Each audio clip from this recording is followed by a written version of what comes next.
Hello everyone, मैं ओम प्रकाश प्रजापति। आज हम आपको ट्रू मीडिया के पॉडकास्ट में मध्य प्रदेश से पधारी कविता सक्सेना जी से मुलाकात करा रहे हैं। कविता सक्सेना जी के जीवन में बहुत सारे उतार चढ़ाव आए, जीवन के अलावा साहित्यिक क्षेत्र में भी बहुत उतार चढ़ाव आए हैं और हमारे दर्शक कविता सक्सेना जी आपको सुनने के लिए बेताब हैं, आपको जानने के लिए बेताब हैं। आपका ट्रू मीडिया के पॉडकास्ट में हार्दिक अभिनंदन है। बहुत बहुत धन्यवाद सर। हाँ। सबसे पहले मैं ट्रू मीडिया और सर आपको बहुत बहुत धन्यवाद देती हूँ कि आपने मुझे आज अपने मन की बात कहने के लिए आमंत्रित किया है। जी, बहुत शुक्रिया और बहुत आपका हार्दिक अभिनंदन है। जी। और हम प्रश्नों की ओर चलते हैं, जैसा कि हमारी परंपरा है पॉडकास्ट की। पहला प्रश्न है हमारा कि आपके भीतर एक लेखक, एक साहित्य प्रेमी या साहित्यकार कब आपको महसूस हुआ, किस उम्र में महसूस हुआ, हमारे दर्शकों को बताएं। जी, तो सर यह जो लेखन है, यहाँ मैं सबसे पहले कहूँगी कि हम लोगों का एक छोटा सा कस्बा है जी, राजगढ़ जिले का पचोर शहर जी, और वहाँ बहुत ही भव्य कवि सम्मेलन के आयोजन हुआ करते थे जी। उस जमाने में जब हम बहुत छोटे थे जी। और पहली बार पापा के साथ में वहाँ कवि सम्मेलन देखने गई जी। और वहाँ पर मैंने एक भीड़ में एक अलग ही उत्साह देखा और एक कवि के लिए बेहद उत्साह और सम्मान देखा। और वे कवि थे परम आदरणीय गोपाल दास नीरज जी, जो उस समय आए हुए थे वहाँ पर। और मैंने एक क्रेज देखा, पब्लिक को बहुत पागल होते देखा उन्हें सुनने के लिए। तो मैंने कहा ये कौन व्यक्ति हैं जिनको सुनने के लिए पब्लिक इतनी बेहताशा क्रेजी हो रही है। जी। तो उस समय मैंने उन्हें पहली बार सुना और उसी समय मुझे लगा अच्छा ये कविता इस तरह से लिखी जाती है और इस तरह से बोली जाती है, तो मुझे भी कुछ ट्राई करना चाहिए, कुछ लिखना चाहिए जी। और बस वहीं से सर एक छोटा सा जो बालक मन था उसमें एक आया कि कुछ अपने को भी लिखना चाहिए और बस छोटी छोटी तुकबंदियाँ शुरू की और यहाँ से एक कविता के अंदर एक दूसरी कविता ने जन्म लिया। क्या बात और है, जी हाँ, ये कहें कि जो नीरज जी का उत्साह, नीरज जी के प्रति प्रेम, नीरज जी के लिए जो सम्मान आपने तमाम उस भीड़ में देखा, उस भीड़ का और उस स्नेह और प्यार का आपके जीवन में वो बदलाव आया कि जब ये इतना अच्छा कर सकते हैं तो हम भी प्रयास कर सकते हैं। बिल्कुल सर, बहुत अच्छे। वाकई हमें ऐसी चीज़ें सिखाती हैं और हमें प्रेरणा भी देती हैं। हम आगे बढ़ते हैं सक्सेना जी, जैसा कि छात्र जीवन सभी के जीवन में आता है, तो छात्र जीवन में आपके साथ कोई ऐसा संस्मरण बताएं जो हमारे दिल को और हमारे दर्शकों के मन को भाए। जी। छात्र जीवन में तो काफ़ी सारे संस्मरण हैं मेरे पास साथ जुड़े हुए हैं जी, लेकिन एक संस्मरण बहुत ही अच्छा है। यह क्लास 10th या 10th की बात है और मैं जैसा बताती हूँ कि मैंने लिखना शुरू किया और छोटी छोटी रचनाएं मैं लिखती थी जी। और स्कूल में जो छोटे छोटे हमारे प्रोग्राम वगैरह होते थे जी, वार्षिक उत्सव भी होते थे और बाल सभाएं होती थी जी। उसमें मैं अपना खुद का लिखा हुआ जो भी मेरा टूटा फूटा उस समय जो मुझसे बनता था वो सारा मैं लिख करके और उस समय सुनाया करती थी। तो मेरे जो प्रिंसिपल सर और हमारे जो बाकी टीचर्स हैं उन्हें काफ़ी उत्साहित करते थे, मुझे बहुत प्रभावित होते थे वो लोग। और उन्होंने ही मुझे फिर आगे बढ़ाया। वो बोलने लगे कि कविता आप काफ़ी अच्छा लिख रहे हो, तो मंच संचालन अब जो स्कूल के प्रोग्राम वगैरह होंगे जी, तो वो मंच संचालन आपको ही करना है। तो वहाँ से शुरुआत हुई सर। तो मंच संचालन हम करने लगे। पहले थोड़ा सा इतना समझ में नहीं आता था तो टीचर्स की मदद लेते थे जी, भाई कैसे बोलना है, क्या बोलना है, कहाँ से शुरू करना है, वो सारी चीज़ें करते थे। तो धीरे धीरे करते हुए हम काफ़ी सारी कविताएं भी लिखने लगे और सुनाने लगे। तो सर काफ़ी प्रभावित हुए जी। और इसी दौरान सर हम लोगों का जो साइंस का प्रैक्टिकल है जी, विषय होता है साइंस में प्रैक्टिकल लेने के लिए जब बाहर से फैकल्टी बुलाई जाती है जी, वो आते हैं और वहाँ पर हम अपना प्रेजेंट करते हैं जी। तो हमारा थ्योरी तो ठीक हो गया, लेकिन जब प्रैक्टिकल की बारी आती है और प्रैक्टिकल में भी सर ओरल क्वेश्चन करते हैं हमसे जी। तो वहाँ उसी समय हमारे प्रिंसिपल सर का आना होता है जी, जहाँ और वो प्रैक्टिकल चल रहा होता है। प्रैक्टिकल चल रहा होता है और वो काफ़ी बड़े कवि भी थे। क्या बात जो प्रिंसिपल सर, जी प्रिंसिपल सर को भी काफ़ी रुचि थी कविताओं में। जी साहित्य प्रेमी, जी साहित्य प्रेमी थे और वो सर भी साहित्य प्रेमी थे जो प्रैक्टिकल ले रहे थे। क्या बात है, क्या तो उसी दौरान एक ये कह लीजिए कि ये चीज़ मुझे बहुत आगे तक आज भी याद रहती है। क्या बात है, क्या बात है कि सर ने आते ही कहा कि ये देखिए ये हमारे स्कूल की काफ़ी होनहार छात्रा है जी, और ये बहुत ही अच्छा बोलती भी है, बहुत अच्छा लिखती भी है, तो इसका तो काफ़ी अच्छा रहा होगा प्रैक्टिकल सर। जी, जी, जी। तो वो सर बोले नहीं सर, मैं संतुष्ट नहीं हुआ इस बच्चे के प्रश्न से। अच्छा, ये जो उत्तर दे रही थी जी, इससे मैं बिल्कुल भी संतुष्ट नहीं हूँ, ये और अच्छे उत्तर दे सकती थी। क्या बात है। तो प्रिंसिपल सर ने कहा अरे कहाँ आप साइंस में उलझे हो सर, साइंस आप हटा दीजिए थोड़ा सा, आप उसकी एक कविता सुनिए। क्या बात है, क्या बात है। तो उस समय सर मैंने कविता सुनाई जी, और मुझे कविता के बेस पर ही मुझे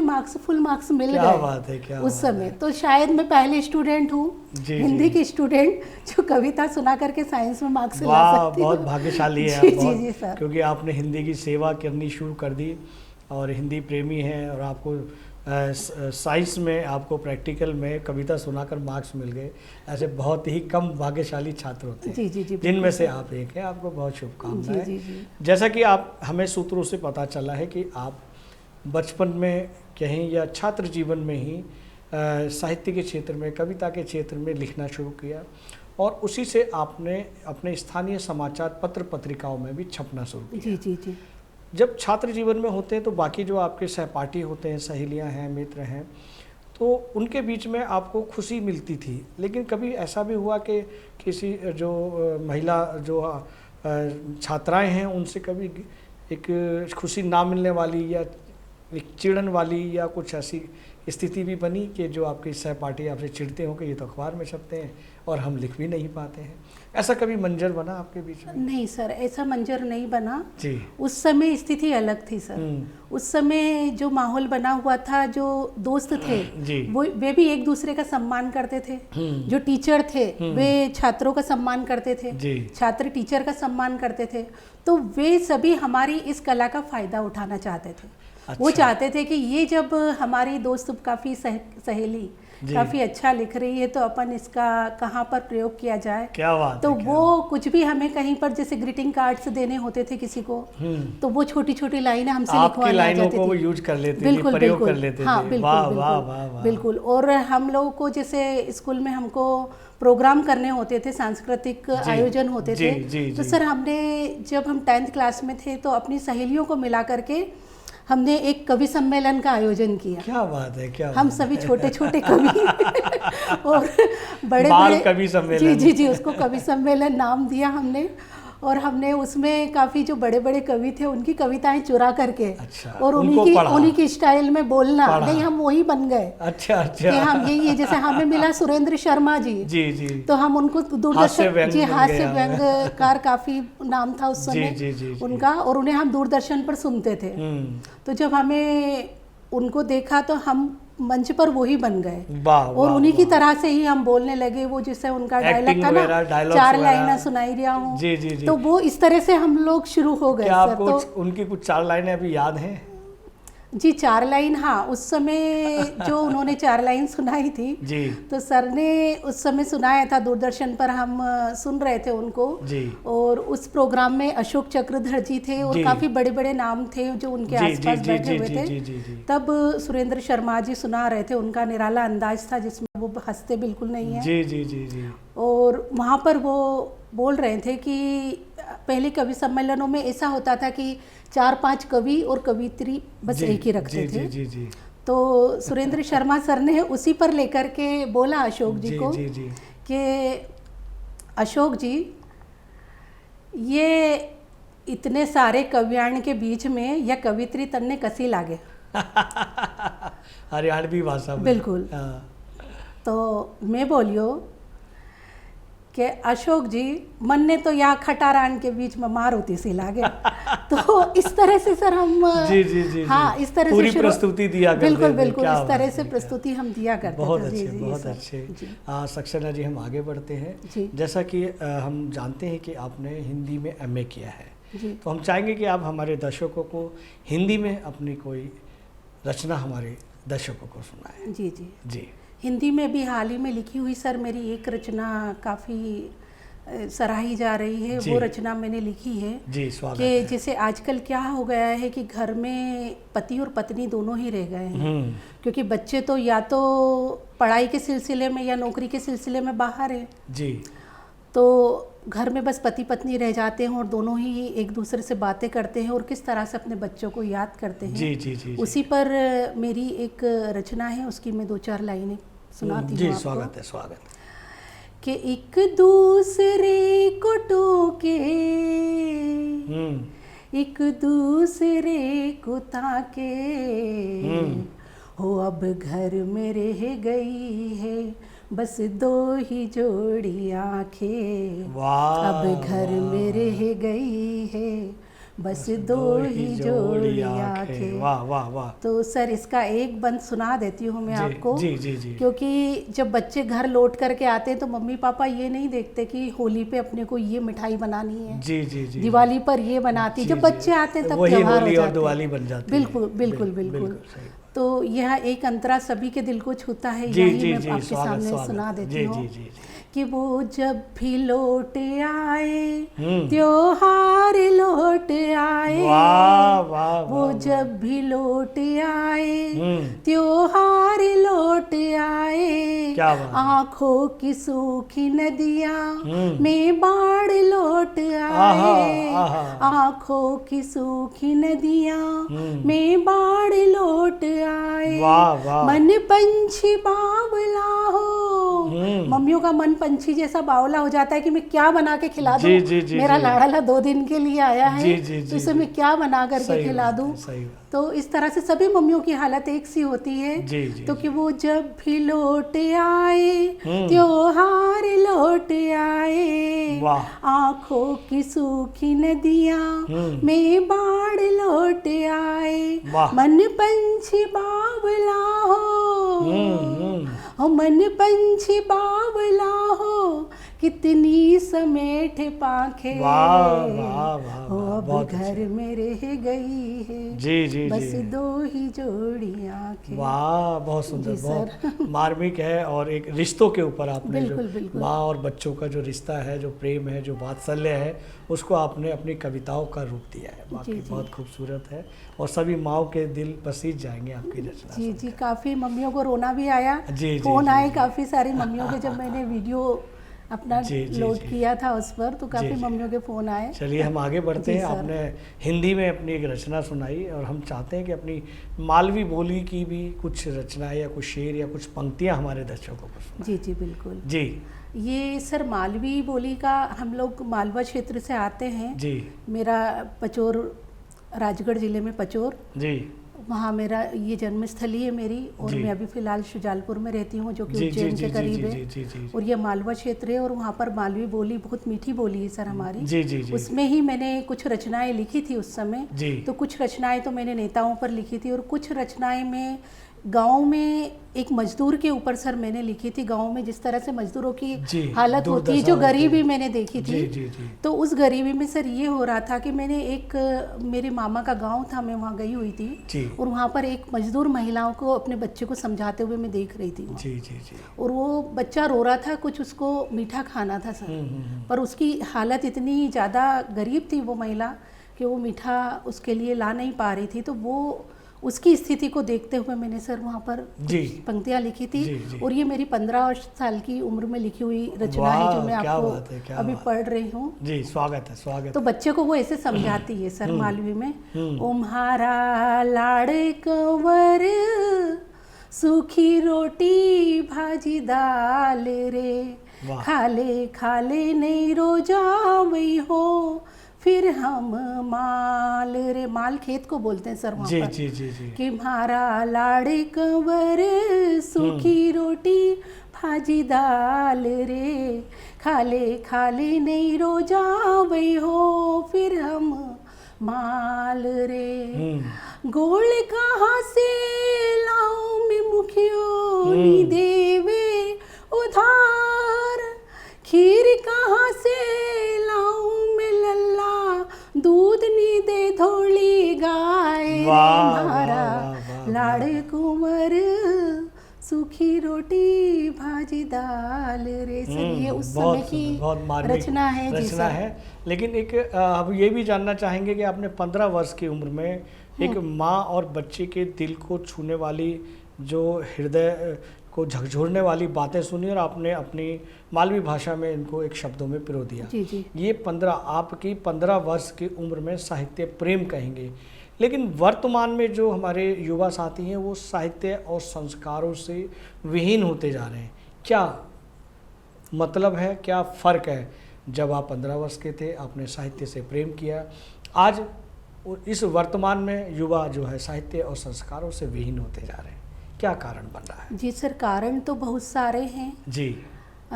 जो हम लोगों ने, जैसे मैंने अभी थोड़ी देर पहले आपको बताया था जी। कि वो जो समय था वो समय ऐसा था कि हम टीचर्स का सम्मान करते थे, वो टीचर्स भी हमारा सम्मान करते थे। नहीं, इसका दोष कहाँ जाता है? दोष वो काफ़ी सारी जगह पर जा रहा है सर। एक ये परिवारों का भी काफ़ी जो विघटन हो रहा है परिवारों का, और एक जिस तरह से बच्चों को सेल्फिश बनाया जा रहा है जी।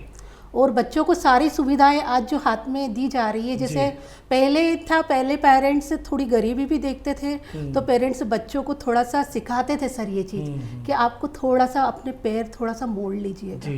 और आजकल के पेरेंट्स ये नहीं सिखाते सर। आजकल के पेरेंट्स यही सिखाते हैं कि आपको चादर बड़ी ही लेना है और बड़ी चादर में ही आपको सोना है, आपको पैर मोड़ने की आवश्यकता नहीं है। तो सर ये सारी जो चीज़ें हैं, ये मान के चलें कि ये जो परिवर्तन आया है ये अभिभावकों की गलती से ही आ रहा है। ये परिवार में जो माता पिता हैं उनके संस्कारों की वजह से ही आ रहा है।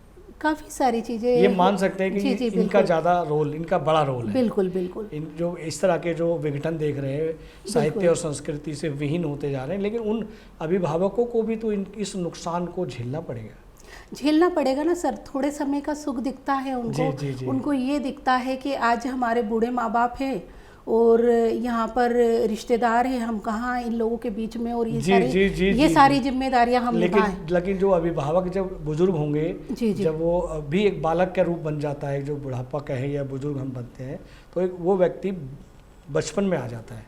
55-60 के बाद वो बचपन शुरू हो जाता है। उस बचपन में भी एक ऐसे अभिभावक की ज़रूरत पड़ती है जो उनकी उंगली थाम कर आगे ले जाए, उनकी ज़रूरतें पूरी करे। वो होते हैं उनके बच्चे जी। लेकिन जब इस तरह के संस्कार दिए जाएंगे तो उनका बुढ़ापा, उनका बचपन के बाद जो बचपन आएगा उसका क्या होगा? नहीं, ये जो काफ़ी सारा समय ये जो जा रहा है सर, ये तो कुछ तो सोशल मीडिया के कारण भी हो रहा है। सबसे बड़ा जिम्मेदार तो आज की तारीख में यदि कह लिया जाए तो सोशल मीडिया ही, और ये जो बिल्कुल छोटे छोटे बच्चों को जो मोबाइल पकड़ाए जा रहे हैं जी, ये सबसे बड़ा। क्योंकि मैं अभी देख रही हूँ सर कि बच्चा पैदा भी नहीं हुआ और उसको वीडियो कॉल कर रहे हैं आप, उससे बातें कर रहे हैं, और उसमें क्या चीज़ें चल रही है वो बच्चा देखेगा। बिल्कुल। तो देख करके ही तो वो सारी चीज़ें सीखेगा। बिल्कुल। और एक अपना जब संयुक्त परिवार होता था तो संयुक्त परिवार में जब पिता अपने पिता से बात कर रहे होते थे तो बच्चे वो देखते थे। बिल्कुल सही बात। कि मतलब अब पेरेंट्स से हमको किस तरह परिवार से बात में करना, जो घटनाएं, बातचीत किस तरह से हमको, जी, और वही उसको धारण करते हैं, उसको पालन करते हैं। जी। तो वो सारी चीज़ें वो बच्चे देखते थे, सीखते थे जी, कि किस तरह से मतलब हमें बड़ों की हेल्प करनी चाहिए, मम्मी पापा किस तरह से अपने पेरेंट्स की हेल्प कर रहे हैं और किस विनम्रता के साथ बोल रहे हैं। अब जैसे सर आज हम बच्चों को लेते हैं कि हम रामायण तक जाते हैं सर, तो और देखते हैं कि जब राजा दशरथ जी बोलते हैं राम जी को कि आपको 14 वर्ष के लिए वनवास में जाना है, तो आज के पेरेंट्स आप ये बताइए बच्चों को आज बोल सकते हैं क्या ऐसा? बताइए कहाँ जाएगी वो वाली चीजें। हमारी जो बातचीत है जी सक्सेना जी, जो हमारी बातचीत है इसीलिए है कि आखिर ये बदलाव क्यों आ रहा है, क्या ये बदलाव ठीक है, क्या ये बदलाव सुरक्षित है? बिल्कुल भी सुरक्षित नहीं है सर ये बदलाव। हमें इसको सुधारने के लिए काफ़ी सारे प्रयास करने होंगे। हमें वापस से अपनी पुरानी जो संस्कृति है उसकी ओर लौटना होगा। सामूहिक रहना, जी बिल्कुल, मोटा अनाज खाना, बिल्कुल इन सब चीज़ों को इस्तेमाल करना होगा, वरना हमारे मनुष्य जाति की उम्र कम हो जाएगी, संस्कार खत्म हो जाएंगे, संस्कृति खत्म हो सकती है। बिल्कुल। चलिए हम आगे बढ़ते हैं प्रश्नों की ओर सक्सेना जी। ऐसा कहा जाता है कि जो हमारे वैवाहिक रिश्ते होते हैं या वैवाहिक संबंध होते हैं वो स्वर्ग से बनकर आते हैं। लेकिन वर्तमान में देखा जा रहा है कि वही वैवाहिक रिश्तों में खटास, तनाव और बिखराव बढ़ता जा रहा है और न्यायालय में उनकी संख्या बढ़ती जा रही है। इसका क्या कारण है?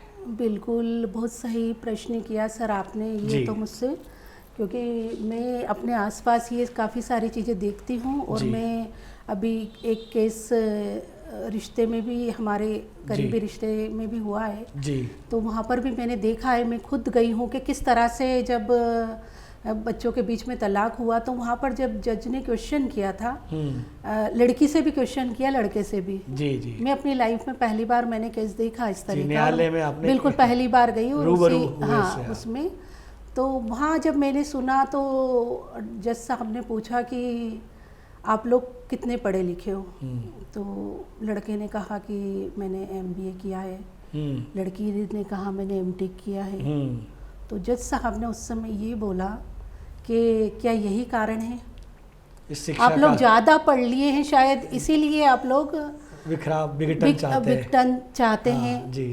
पर ये चीज़ें मैंने देखी है सर, अभी क्या है कि बराबरी से लड़के और लड़कियां दोनों बराबरी से काम कर रहे हैं, तो अब एक और अच्छी चीज़ है, ये तरक्की कर रही हैं लड़कियां, लेकिन अभी जो पालन पोषण हो रहा है बच्चों का जी, तो पालन पोषण में पेरेंट्स को भी बच्चों को ये सिखाना चाहिए, जो लड़के हैं लड़कों को भी ये जी बिल्कुल, ये कि आपका जो पार्टनर है आप उसका सहयोग करें, सम्मान करें उसका सहयोग करें, वो यदि काम कर रहा है तो आप उसकी हेल्प करते हैं, तो उसमें कोई एक दूसरे की आपको मदद करनी चाहिए। और क्या जब बराबरी से काम कर के आ रहे हैं दोनों बच्चे, और फिर आप चाहेंगे कि महिला है तो वो महिला ही, उसका ही काम है, ये तो जैसे बच्चों को संस्कार मिले रहते हैं जी, कि महिला है, महिला का ही महिला अपना काम करेगी, पुरुष हाथ नहीं लगाएंगे, बिल्कुल। लेकिन जब दोनों जॉब है, वर्किंग है, तो उन दोनों को एक दूसरे को कोऑपरेट करना चाहिए, बिल्कुल। मेरे ख्याल से ऐसा होना चाहिए, दोनों को कोऑपरेट करना चाहिए, तभी न्यायालयों में जो इन रिश्तों की भीड़ आ रही है वो जब भी कम हो सकती है तभी। और इसमें सर लड़कियों को भी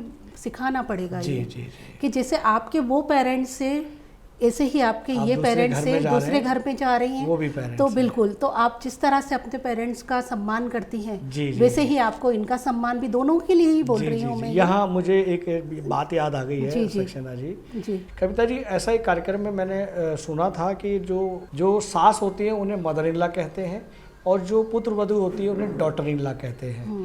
तो उन्होंने ये कहा कि डॉटर इन लॉ की जगह डॉटर इन लव और मदर इन लॉ की जगह मदर इन लव किया जाए तो शायद प्यार बढ़ सकता है एक दूसरे, मतलब मदर इन लॉ की जगह लव शब्द को इस्तेमाल किया जाए तो ये रिश्ते ज़्यादा नज़दीक आ सकते हैं और एक दूसरे से प्यार बढ़ता है। क्या ऐसा हमें इस समाज को ऐसा करना चाहिए, ऐसे बदलाव लाना चाहिए? बिल्कुल भी नहीं सर, मैं तो कहूँगी कि नाम बदलने से कुछ नहीं होगा जी, नाम बदलने से नहीं होगा, आपके व्यवहार से रिश्ते सुधरेंगे जी। आप जिस तरह का व्यवहार आप घर में करेंगे जी, जैसे माँ अपनी जो दादी के साथ में जब बेटियां देखती है कि दादी से मम्मी, हमारी मम्मी किस तरह का व्यवहार कर रही है, कैसे रिलेशन है जी, हाँ, तो उससे सर रिश्ते सुधरेंगे। आप नाम इनका कुछ भी रख दीजिए, मैं नहीं मानती, नाम रखने से कोई फर्क नहीं पड़ता। आप ये कहना चाहते हैं कि जो बेटी जो है अपने दादी और अपने मम्मी के बीच में जो रिश्ते देखती है, जिन रिश्तों में जीती है वही ग्रहण करती है,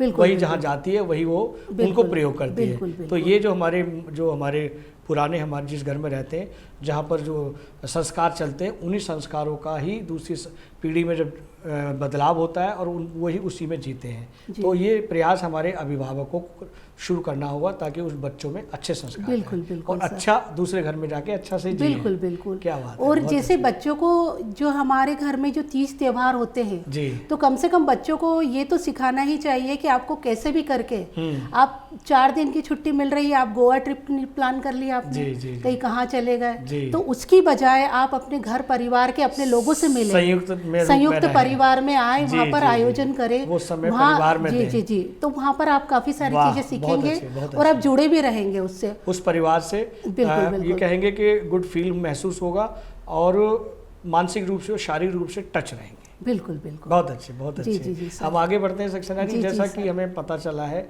और आपकी बातचीत से हमें जानकारी मिली है कि जब आपका विवाह हुआ उसके बाद 15 साल की उम्र में, 12 साल की उम्र में आपने साहित्य प्रेमी बने, लेखन शुरू किया उसके बाद जब आपका विवाह हुआ 19-20 साल की उम्र में, उसके बाद बच्चे छोटे रहे तो उस दौरान आपका साहित्य प्रेम और लेखनी छूट गई जी। फिर उसके बाद पुनः आपकी लेखनी ने जन्म लिया जी। उस बीच में जो छूट गई लेखनी आपकी साहित्य प्रेम, उस बीच में आपको कैसा महसूस हुआ? जी सर, मैं जैसे बोल रही हूँ कि छूट गई, तो अब मैं वो शब्द नहीं वापस लेती हूँ अपने जी, क्योंकि छूट गई से मतलब ये कि वहाँ पर हम कुछ नया और सीख करके आए जी, जो हमारी कठिन परिस्थितियाँ थी जी, तो वहाँ हमारी लेखनी, ये मान लीजिए कि लेखनी हमने एक तरफ रख दी जी, जी, लेकिन जी, जो हमारे वो अनुभव इकट्ठे हो रहे जी, थे, रिश्ते प्रेम, और काफी सारी चीजें हम जो सीख रहे थे, ये सब जो है जी जी, संयुक्त परिवार हाँ, में रहकर के काफी सारी चीजें है। हम सीख रहे थे, तो वो लेखनी हमारी और परिपक्व हो गई। जी, जी, जी। और वो आज हम लिख रहे हैं वो सारी जी, चीजें जी, जो जी। हमने उस समय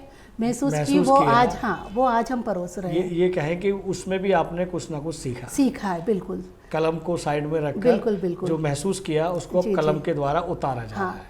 हाँ जी, काफ़ी सारी चीज़ें हमने सीखी है और वो चीज़ें हम आज अपने बच्चों को भी बताते हैं, बहू है बहू को भी सुनाते हैं, बेटी को भी सुनाते हैं कि इस तरह की परिस्थिति होती है जब सास बहू से कुछ बोलती है, संवाद होता है सास बहू में संवाद, तो उस समय बहू को क्या रिप्लाई देना चाहिए। और अब आज मैं भी जैसे सास बन गई हूँ तो मुझे भी ये चीज़ समझ में आती थी, जी बहू थी, तो मुझे भी उस समय, अब आज ये चीज़ समझ में आती है कि जब सासू माँ कोई चीज़ बोलती थी और वो उन्होंने ऐसे बोला तो हो सकता था कहीं कहीं कभी बहुत अच्छा भी लगता था, कभी कहीं अच्छा बुरा नहीं भी लगता था, तो मुझे कहाँ अच्छा नहीं लगता था वो चीज़ मुझे आज उससे जिया।